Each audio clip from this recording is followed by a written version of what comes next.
1918 and Russia is in a civil war. Why, you ask? Don't you have basic history knowledge? On the 24th of April the same year, the Transcaucasian Democratic Federative Republic was proclaimed.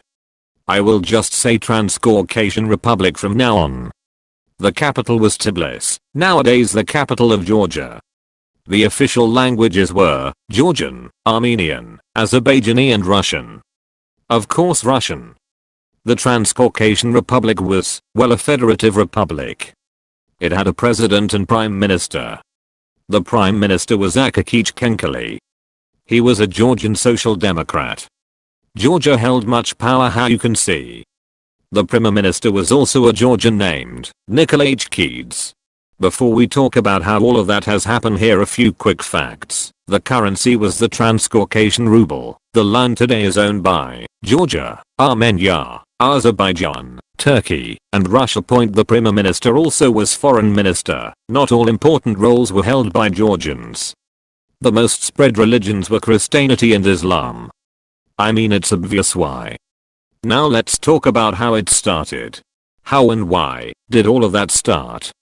The 1917 February Revolution saw the demise of the Russian Empire and the establishment of a provisional government in Russia. Grand Duke Nicholas, the Viceroy of the Caucasus, initially expressed his support for the new government, but was forced to resign his post. A new authority, the Special Transcaucasian Committee, known as OSACOM, from the Russian, Особый Transcaucasian Komitet, was established on March 22, 1917. This was meant to function as a collective viceroyalty, with members from the various ethnic groups of the region represented. Much like in Petrograd, a dual power system was established, with the OSACOM competing with Soviets, councils. With little support from the government in Petrograd, the OSACOM had trouble establishing its authority over the Soviets, most prominently the Tiflis Soviet. In November 1917, following the October Revolution, the first government of an independent Transcaucasia was created in Tbilisi. A Transcaucasian Committee and a Transcaucasian Commissariat, SEJM, headed by the Georgian pro-Menshevik Social Democrat Keeds, existed for a couple of months.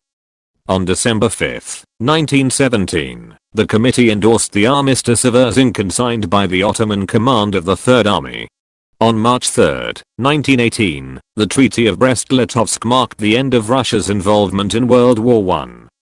The Ottoman Empire regained Batum, Kars and Ardahan. Starting on March 14, the Trabzon Peace Conference was held between the Ottoman Empire and a delegation from the SEJM. By April 5, the head of the Transcaucasian delegation, Kenkeli, accepted the Treaty of Brest-Litovsk as a basis for more negotiations, and urged the Transcaucasian governments to accept this position. The mood in Tbilisi, however, was very different. Instead of being bound by the terms of Brest-Litovsk, the SEJM gathered, and made the decision to establish independence. On April 22, 1918, it proclaimed the establishment of the Transcaucasian Democratic Federative Republic. A state of war between the Republic and the Ottoman Empire was confirmed, and, shortly afterwards, the Ottoman Third Army took Erzurum and Kars. A new peace conference was convened at Batum on May 11. The Ottoman Empire extended its demands to include Tiflis as well as Alexandropol and Ichmiadzin, where their leaders wanted to build a railroad to connect Kars and Julfa with Baku. No agreement was reached, and, on May 21, the Ottoman forces resumed their advance.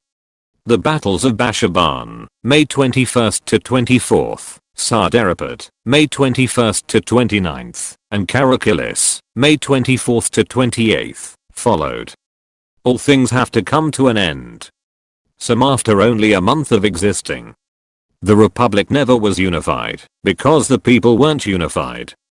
Ironically, Georgia left first, by declaring independence on May 26, 1918.